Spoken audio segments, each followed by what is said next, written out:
far as the ecumenists are concerned, that's Matthew 18:6.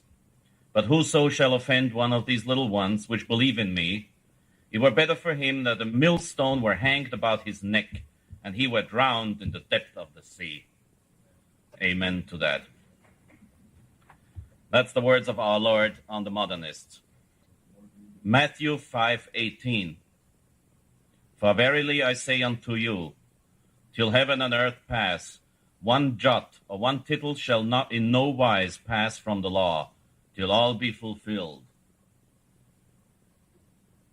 I am the way, the truth, and the life.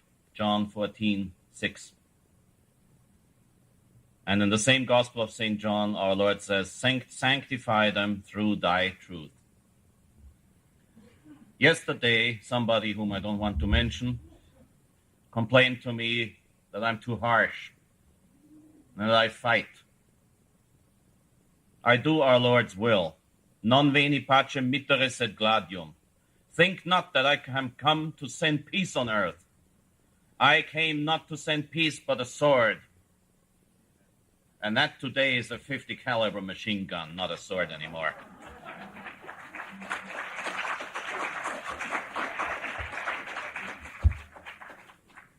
As Father Paul Kramer mentioned today in his conference already, towards the end of the 18th century, there was a so-called Synod of Pistoia going on. In 1786, a rather daring, Leopold II, Archduke of Tuscany, sent a letter to all the bishops in the area requesting reforms in the church. Well, I have said everything that had to be said, and Father Paul Kramer has said everything that had to be said about reforms in the church. So I don't have to repeat that. Anyway, in 1786, a couple of bishops got together and came up with 84 theses that were worked out into large documents requesting reforms within the church. Because of political difficulties, and when I say political difficulties, I don't mean that at that time the Pope was a coward. Pius VI was not a coward. He was a heroic Pope. But he was in really big trouble, but that's another story for a lesson on history. So because of that, it needed until 1794 that the proposals of the Synod of Pistoia were formally and solemnly condemned by Pius VI. In the introduction to his document, unfortunately, I don't have an English translation of the document, so I have to quote by memory. Don't shoot me if I make a mistake. In the introduction to his document, he says that the reformers, he still calls them the reformers, the liberals. The liberal reformers hide their intentions behind a duplicity of language, behind ambiguous terms.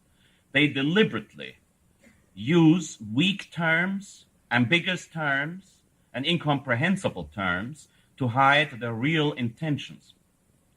Now, here's one thing that's very important. Most of the papal encyclicals are written to the bishops. As a matter of fact, all of the papal encyclicals that are quoted yesterday were written by the Pope, addressed to all the bishops. So he's trying to straighten out the bishops, and he tells the bishops what they have to do. Now, it's very important to notice that Auctorem Fidei in 1794 was addressed to all of the faithful. So what Pius VI says in this document is not only ordinary teaching, but it's directly addressed towards the faithful of the Catholic Church. And it tells them, he says literally, the praise of a synod is in clarifying the terms, not in coming up with ambiguous terms. That means without knowing what would happen in 1962 following, Pius VI in Auctorem Fidei already condemned Vatican II, that is jam-packed with ambiguous terms, ridiculous terms, newspeak, and heresies and blasphemies and errors. Very soon I'm going to register a video in Los Angeles where I will tear apart Vatican II and put it where it belongs, in the trash can. And thank you.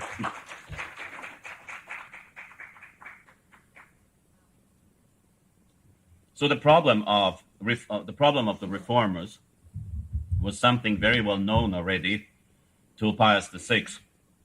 However, it needed until the days of Pius X to have a brilliant, thorough, and excellent analysis of their real way of thinking.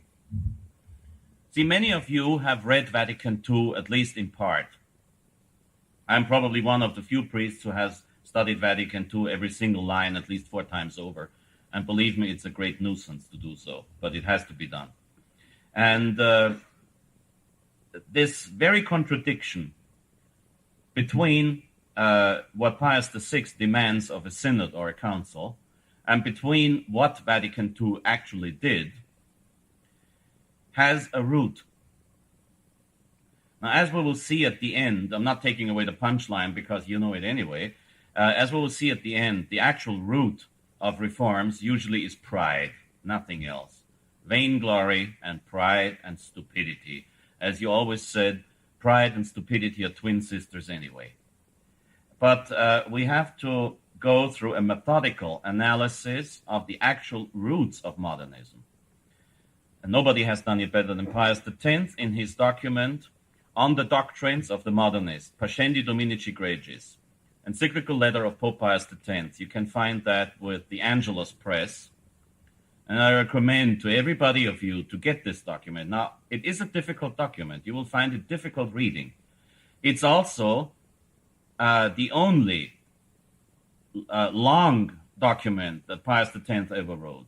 Now, in those days, popes were precise and to the point. They did not overindulge in endless blah blah like the present pope does. But Pius X's Pascendi Dominici Gregis is a very long and lengthy document. However, if you find the time and keeping the Catholic Family News article that will reproduce my speech today, it is worthwhile to study this document because you really penetrate the heart and the core of modernism with this.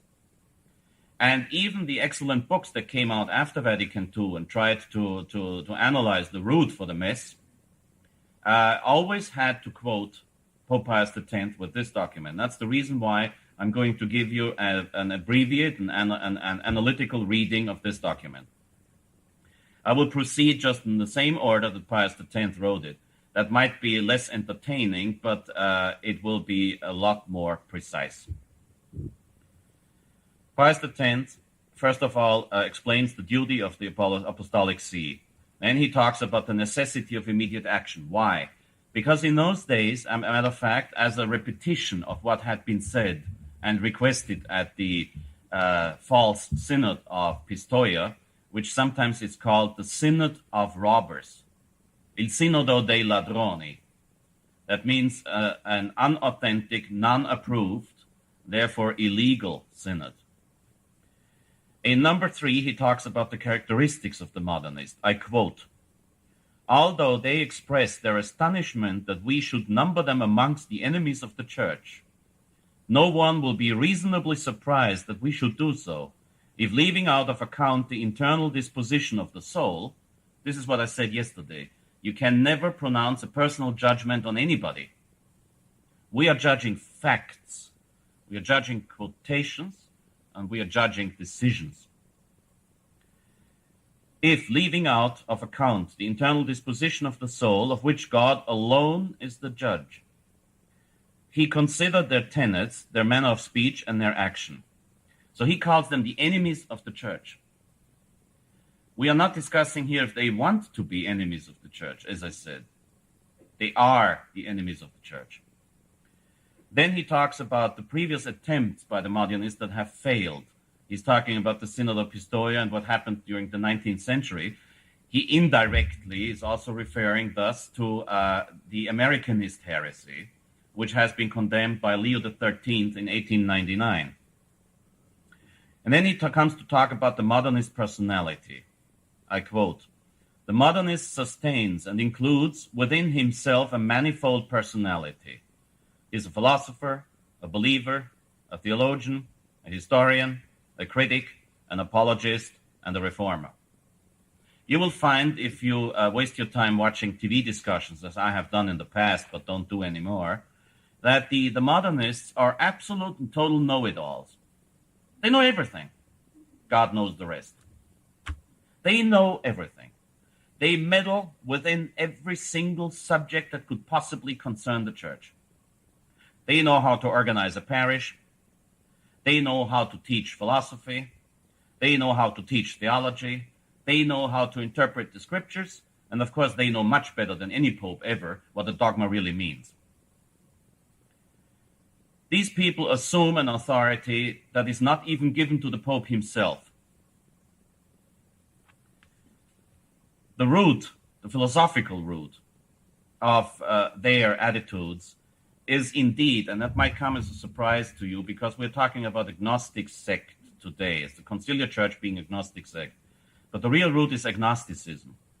We begin then with the philosopher modernists, place the foundation of religious philosophy in that doctrine which is commonly called agnosticism.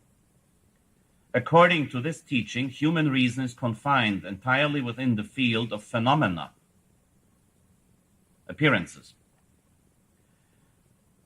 That is to say, to things that appear and in the manner in which they appear. This is the philosophical root of the writings of John Paul II. The phenomenologists are distinguished from the healthy and sound philosophy of St. Thomas Aquinas in being the contradictory assessment of reality. Now, St. Thomas Aquinas says, a thing is what it is, and a thing cannot be and not be at the same time. One and the same thing either is or is not. This is what I explained yesterday when I was talking about act and potency. There are three stages of being. Non-being at all, being in potency, being in act. See, in act, I'm a priest. In potency, I'm a pope. But in no way am I a mother. And this is an assessment of reality that will appeal to the common sense that God has given us. And if you see a car passing, you will say this is a car. Either it is a car or it's not a car. But it will not depend on its being car on what you think. The phenomenologists say it's your decision. It is what it is, appears to you. And this is what I call subjectivism. Because you look at an orange and you say, because you don't like it, you say, this is not an orange, this is trash. That doesn't change the fact that it is an orange. And if you use a beautiful Tuscany flower vase as ashtray, it doesn't become an ashtray. It's still a flower vase abused as ashtray. It doesn't become an ashtray. But according to the phenomenologist, it is just what you use it for. Pure subjectivism. There's no objective truth anymore. And this is exactly why Pope John Paul II believes that you can be saved in other religions. All you have to have is your feeling for the truth. For what truth? Your feeling for being good and nice. And this is a result, this subjectivism is a result of the modernists' belief in what St. Pius X, who has read some of the worst modernist authors, calls vital immanence. The positive part of this agnosticism consists in what they call vital immanence. That will be an explanation for that, will be sought in vain outside of man himself. It must therefore be looked for in man. You see what I'm getting to? When people talk to you about experiences of faith, they do not talk anymore about having read a dogma or a doctrine. They will tell you this is just an experience of faith that I shared. So they're looking, instead of looking at objective facts on the outside, they look into their own religious feelings. And this is what they call the vital immanence. Immanence means it's remaining within you. It's a sort of vital principle that comes from your inside. Something which actually, for those who are interested in philosophy, that's exactly what the Stoics thought. This is what the beautiful old Emperor Marcus Aurelius thought. Well, Marcus Aurelius was not a Christian.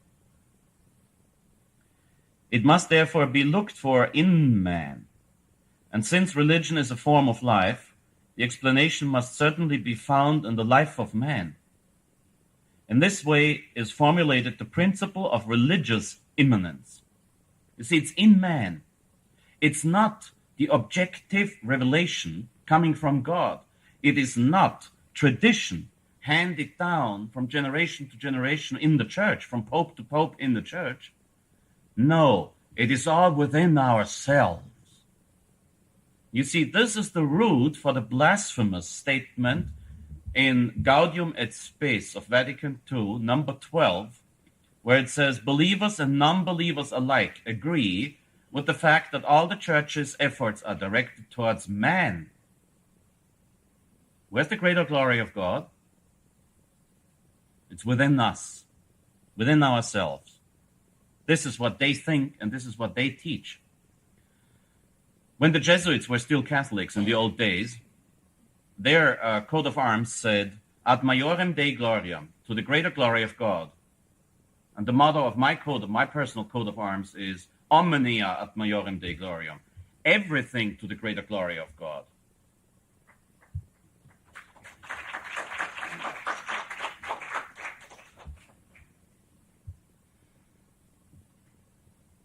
So when Gaudium et Spes talks about the efforts of the churches being directed towards man, it is pronouncing blasphemy, because it is substituting God with man, for which you will find innumerable other examples on my video that is still up to come, God willing. And this is why they say revelation for them is at the same time of God and from God. That is to say, God is both the revealer and the revealed. And if we look for this revelation within ourselves, then we are revealing ourselves to us. Does that sound absurd enough? Well, Gaudium et Spes number 22 says so. For in his becoming man, Christ has revealed man to himself. Gaudium et Spes 22. And the Pope quotes this a couple of dozen times in his encyclicals and letters and whatever else he writes. The Pope has a disconcerting habit of concentrating his quotations on the worst parts of Vatican II.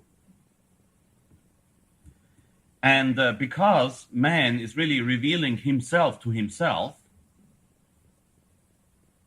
we have what St. Pius X calls the religious consciousness, and regarding the religious consciousness and faith, from this venerable brethren. He's talking to the bishops in this encyclical, as I said before. From this venerable brethren springs that most absurd tenet of the modernists, that every religion, according to the different aspect under which it is viewed, must be considered as both natural and supernatural. It is thus that they make consciousness and revelation synonymous. Consciousness means my being aware of what is revealed, and revelation meaning what is revealed. So my being aware of revelation is actual revelation to me. That means I don't need the church handing over a dogma to me. I have it within me anyway, which is the explanation why they believe that all religions lead towards God,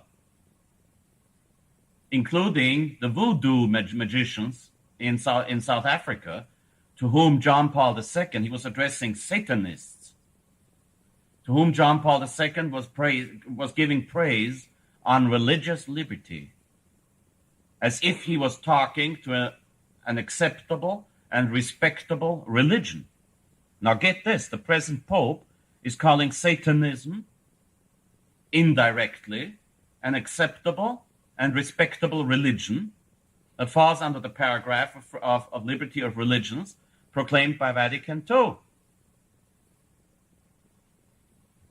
From this they derive the law laid down as the universal standard according to which religious consciousness is to be put on an equal footing with revelation. You see? What I feel inside is equal to revelation. Do you understand now how it is possible that they say that tradition is improved and will grow with our experiences and our studies? Yes, of course, if we are the ones who reveal the truth to ourselves, sure, we can improve tradition. And that to it all must submit even the supreme authority of the church, whether in the capacity of teacher or in that of legislator, in the province or of sacred liturgy and discipline. That means what I feel is right. And if I feel that the new Mass is beautiful and right, then the new Mass is beautiful and right, period. This is total religious anarchy. It is speeding by far and going by far beyond all the Protestant teachings we've ever had. It is thus that the religious sense, which through the agency of vital immanence emerges from the lurking places of the subconsciousness. Ah, there is God already. It is the germ of all religion and the explanation of everything that has been or ever will be in any religion.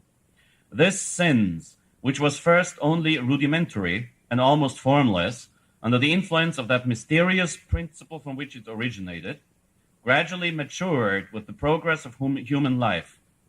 See that? Gradually it matured. The source of our religion is gradually maturing, of which, as has been said, it is a certain form. This, then, is the origin of all, even of supernatural religion. For religions are mere development of this religious sense.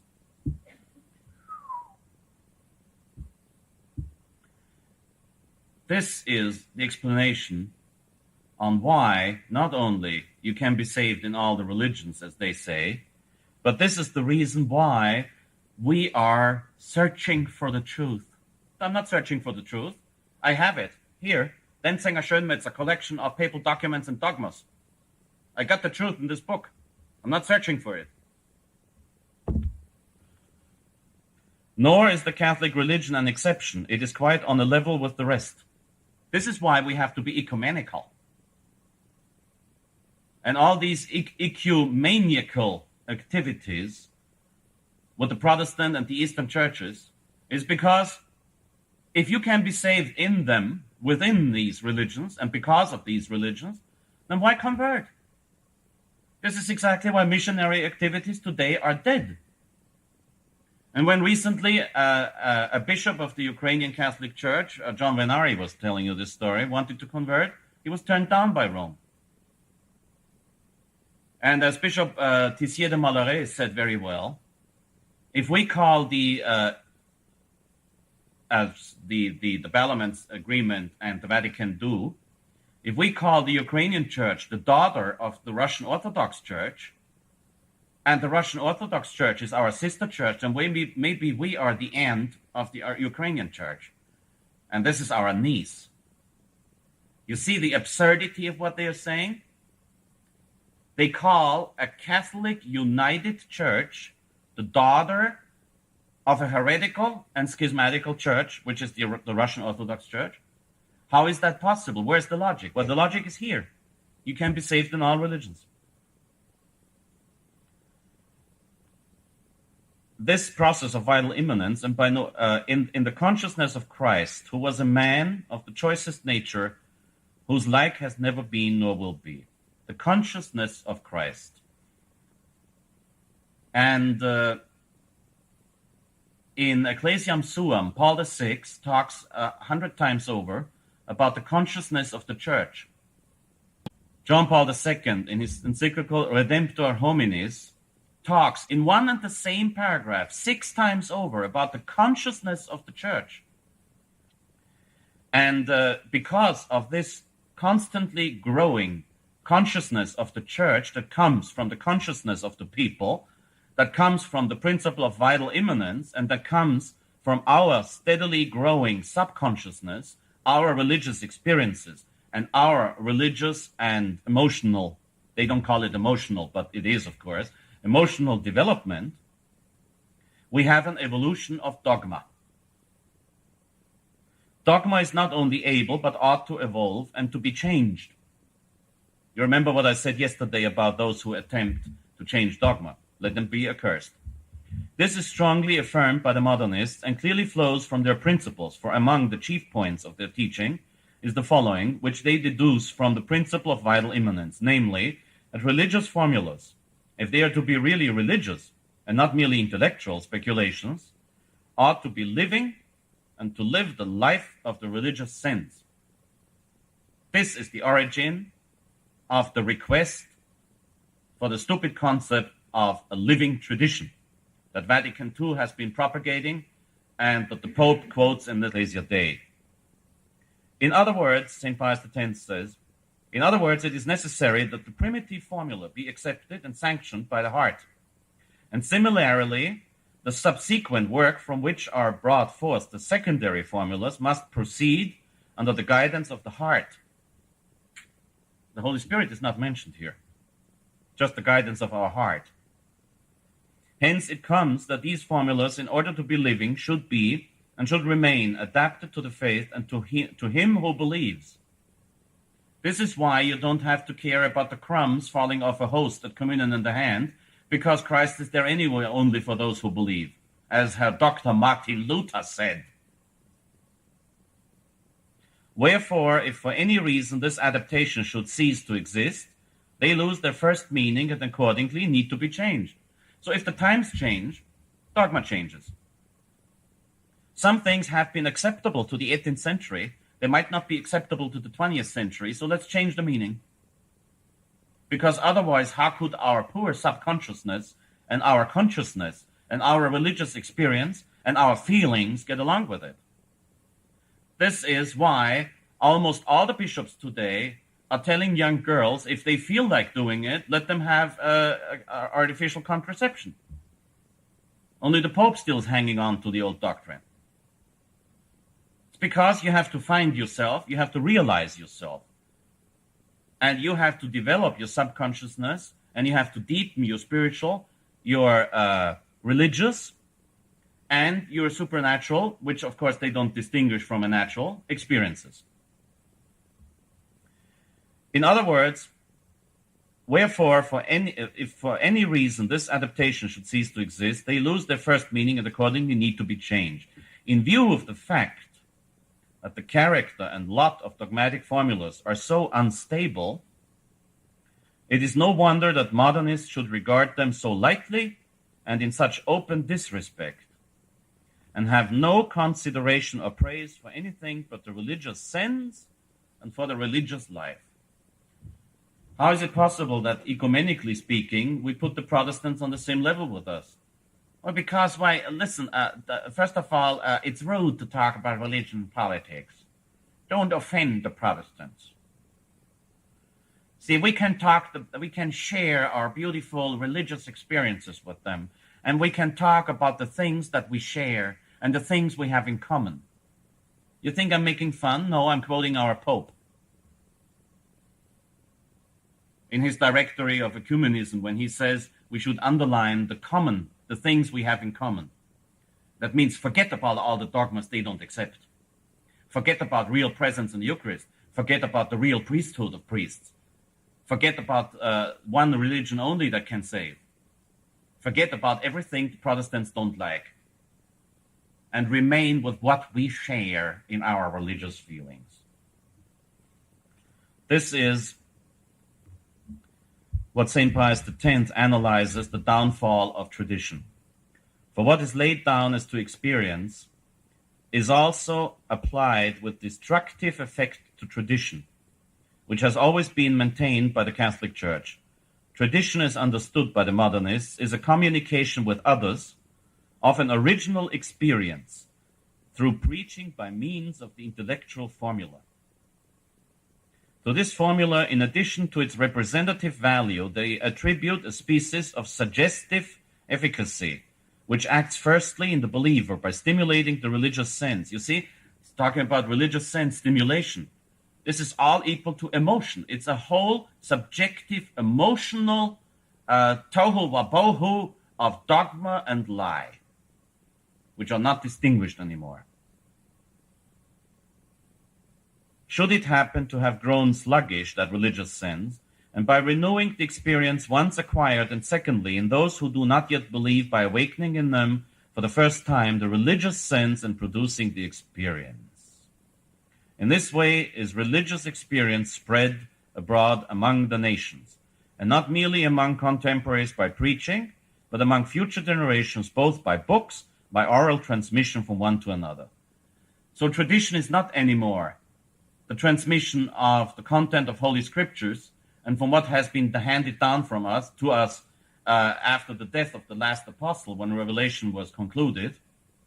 It is not anymore the transmission of what the apostles heard out of the mouth of Christ and what the popes laid down through the centuries, but it is an accumulation of individual subjective experiences.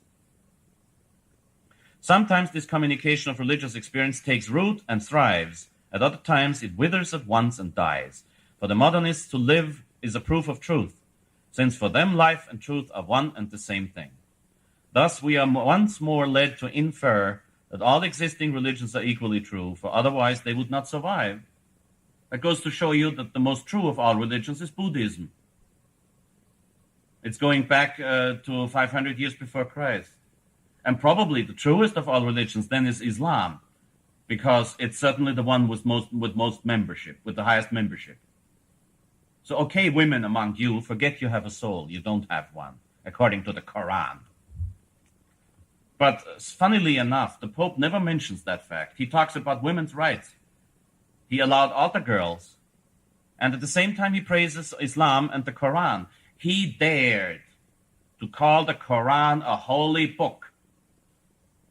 The Pope of the Roman Church, the Holy Father, the Bishop of Bishops, had the audacity to call the Quran, in which it says that the infidels must be killed and women have no souls, he called that a holy book.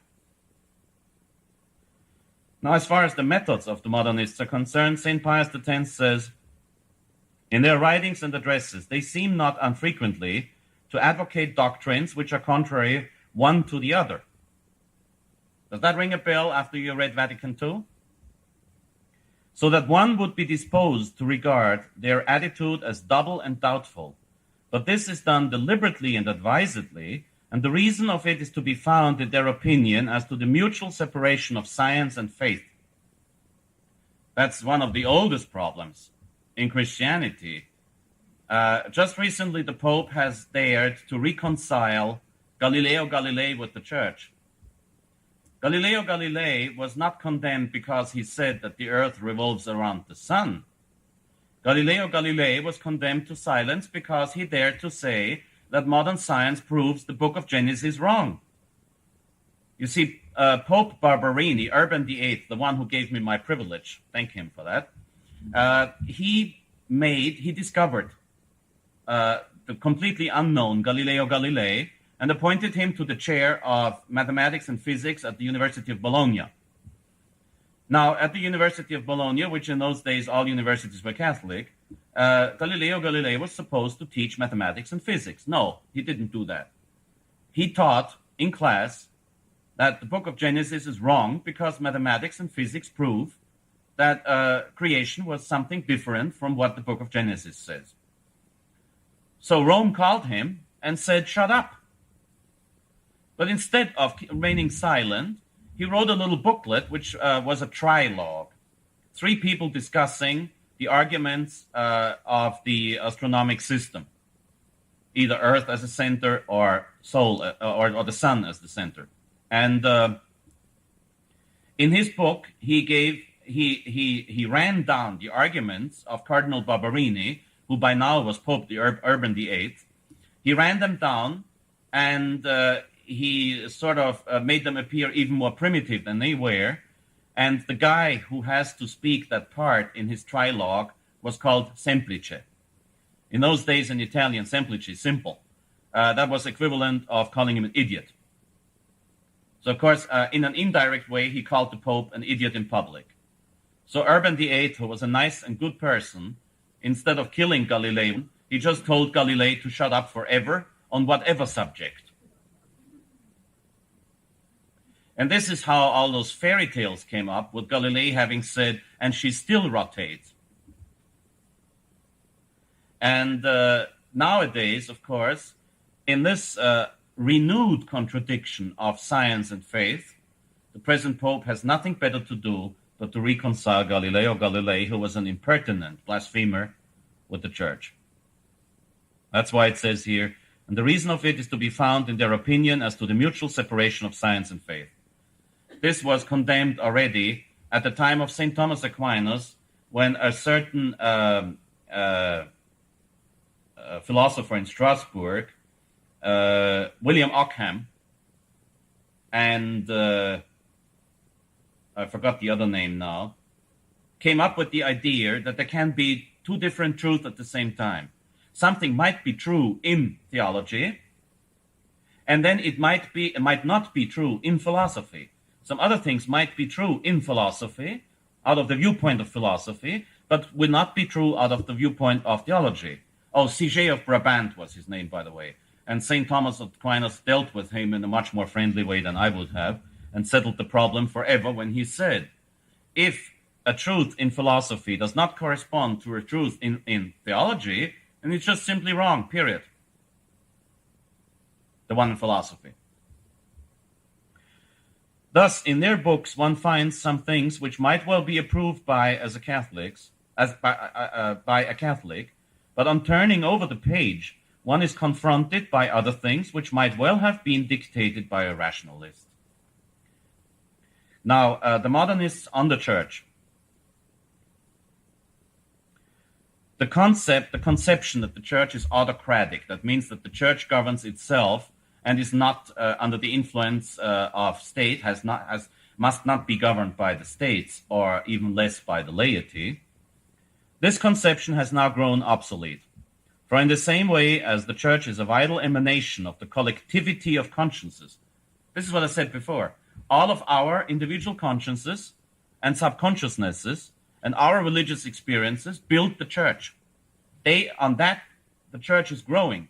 We are the fundament of the Church, not God. This the vital emanation of the collectivity of consciences, so too authority emanates vitally from the Church itself, not from Christ. You know as Catholics that the Church is the mystical bride of Christ, and like in a good marriage, where wife will be subject to husband, the Church is subject to Christ. But not for the modernists. Authority, therefore, like the Church, has its origin in the religious conscience, and that being so is subject to it. Should it disown this dependence, it becomes a tyranny. For we are living in an age when the sense of liberty has reached its highest development. In the civil order, the public conscience has introduced popular government. Don't we know that? Now there is in man only one conscience, just as there is only one life. It is for the ecclesiastical authority, therefore, to adopt a democratic form, unless it wishes to provoke and foment an intestine conflict in the consciences of mankind. The penalty of refusal is disaster. So what the Republic did in 1789 and what the French Revolution did in 1789, now they are wanting to see in the Church, and they have succeeded. They have succeeded. There's the principle of collegiality that you find in Lumen Gentium. There is all the bishops' conferences. There's all the synods. There's all the parish councils, the bishops' councils, the priests' councils. It's the Soviet Church. The word Soviet means council. So you have a parish Soviet, you have a diocesan Soviet, you have a national bishops' conference Soviet, and you have the synod in Rome, which is a Soviet, of course. It has become a bureaucratic hierarchy of Soviets. And considering that 95% of the bishops are far-out liberal leftists, we have a socialist Soviet republic instead of the old church. Sovietskaya Socialistitskaya Katolika Respublika. Buonanotte. That explains why the church and the state have to be separated. You know that doctrine has been condemned by Gregory XVI in Mirari Vos. It has been condemned by Pius IX, by Pius Leo XIII, by Pius X, by Pius XI, by Pius XII. John the 23rd wanted it. Paul the 6th wanted it. John Paul the 1st wanted it. And John Paul the 2nd is practicing it. Pius X knew that in 1907. The state must therefore be separated from the church, and the Catholic from the citizen.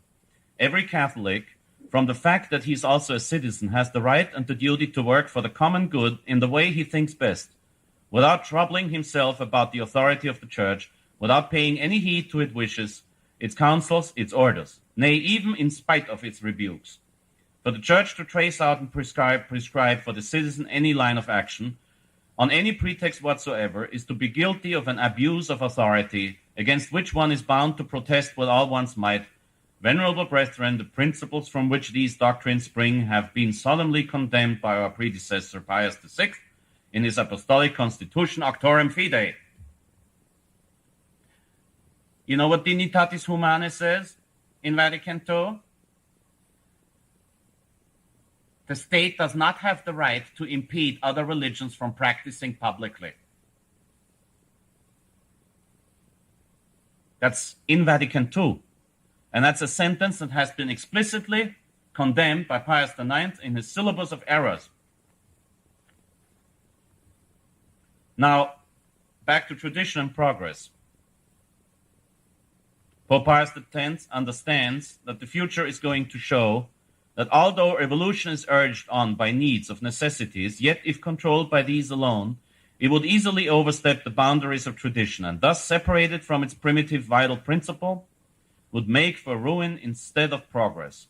Hence, by those who study more closely the ideas of the modernists, evolution is described as a resultant from the conflict of two forces, one of them tending towards progress, the other towards conservation.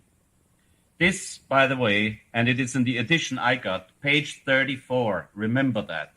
Page 34 in the Angelus print edition of Pascendi Dominici Gregis, number 27.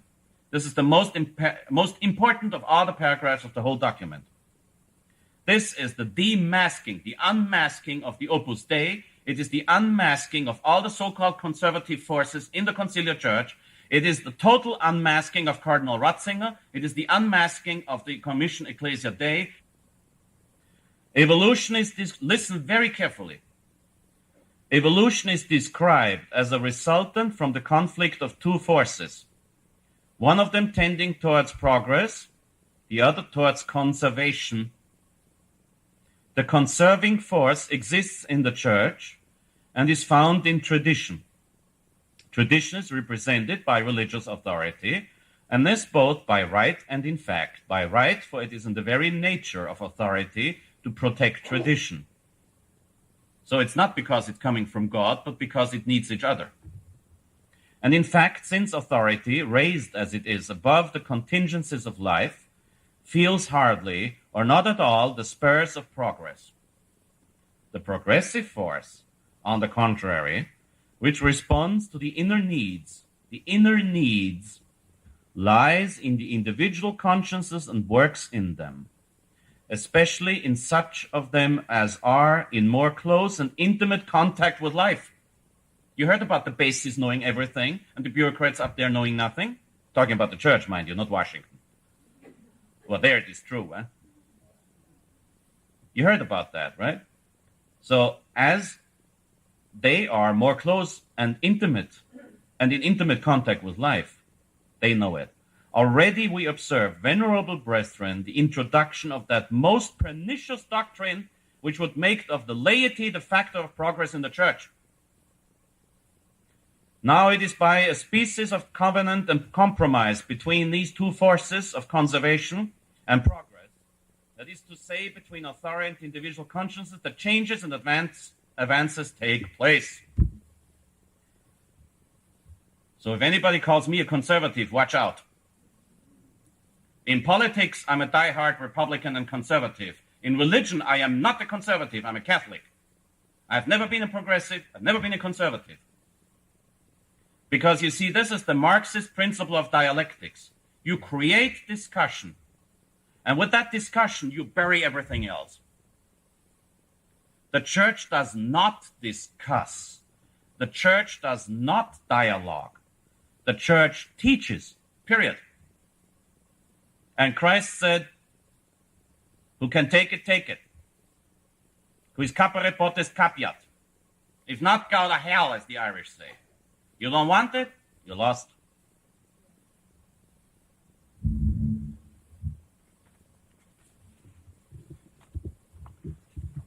I will come back to this paragraph before I conclude, a little bit late, but this is very important. The modernist, as a reformer, wishes philosophy to be reformed, especially in the ecclesiastical seminaries. They wish the scholastic philosophy to be relegated to the history of philosophy and to be classed among absolute systems. They desire the reform of theology, rational theology, is to have modern philosophy for its foundation, and positive theology is to be founded on the history of dogma.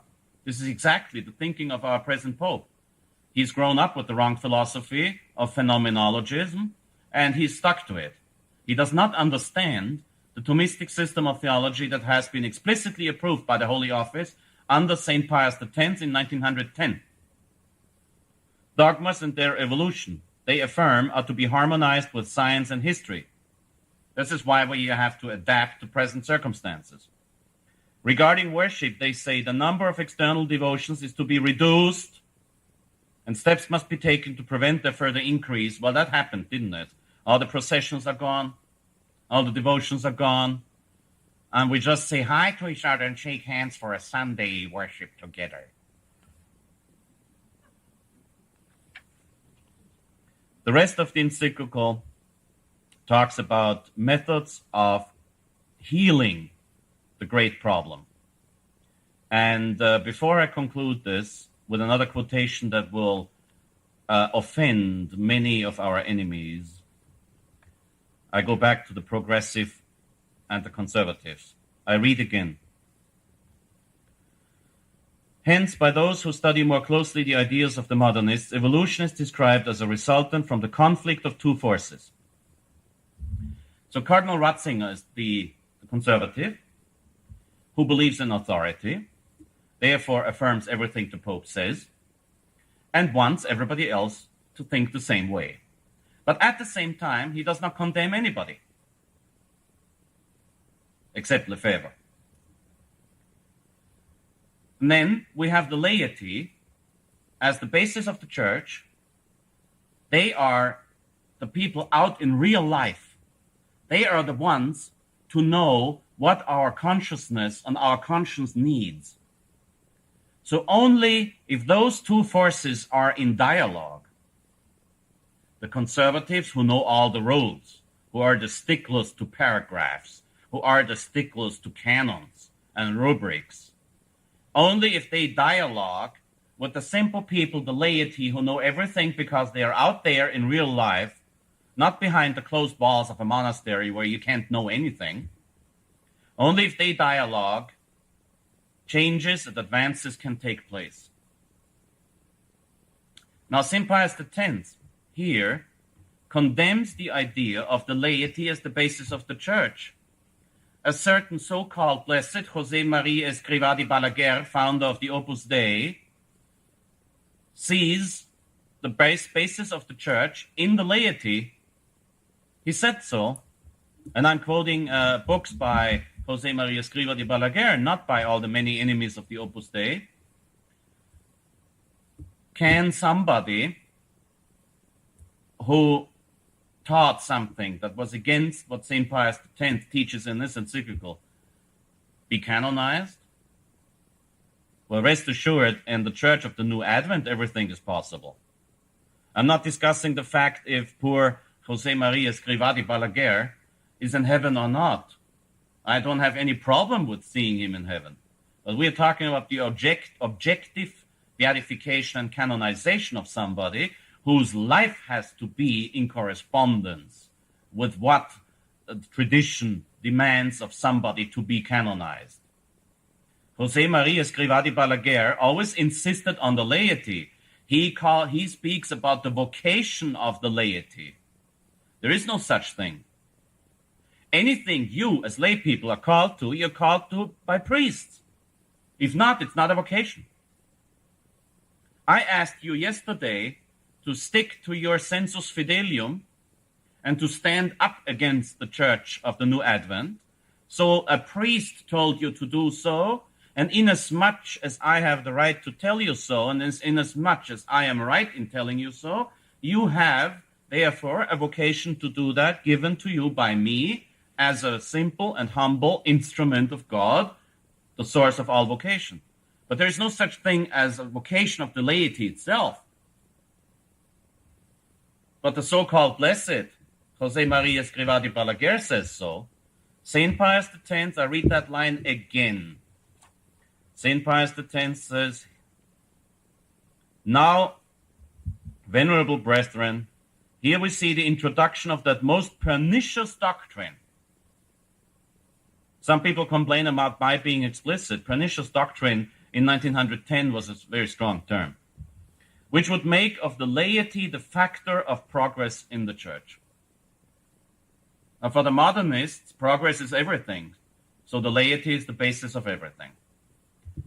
And to conclude this speech, I'm going to read Pius X's opinion on how these horrible doctrines can come about.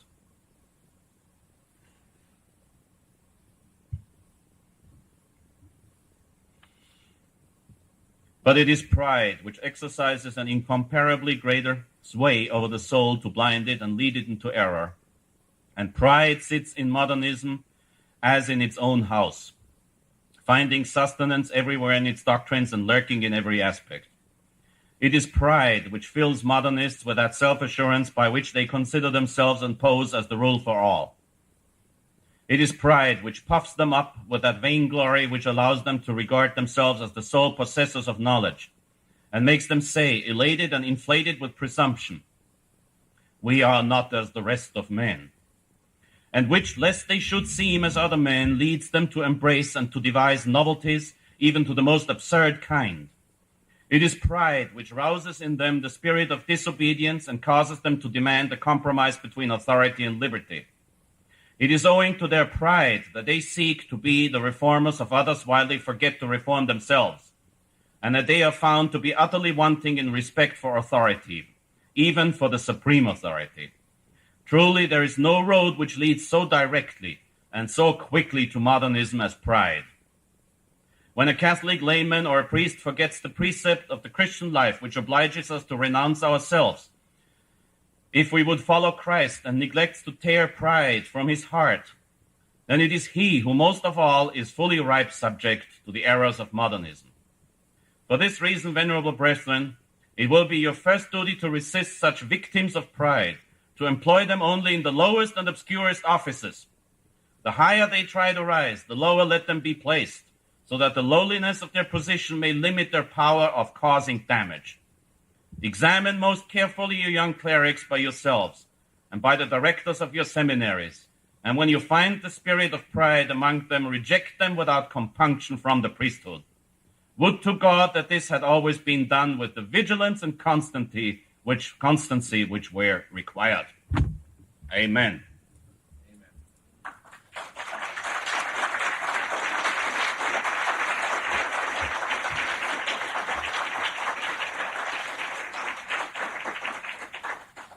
Thank you for having applauded St. Pius X. No te olvides de suscribirte a nuestro canal. Dale like al video para que YouTube lo pueda recomendar a otras personas y activa la campanita de notificaciones. Deja tus comentarios y nos vemos en un próximo video. Bendiciones.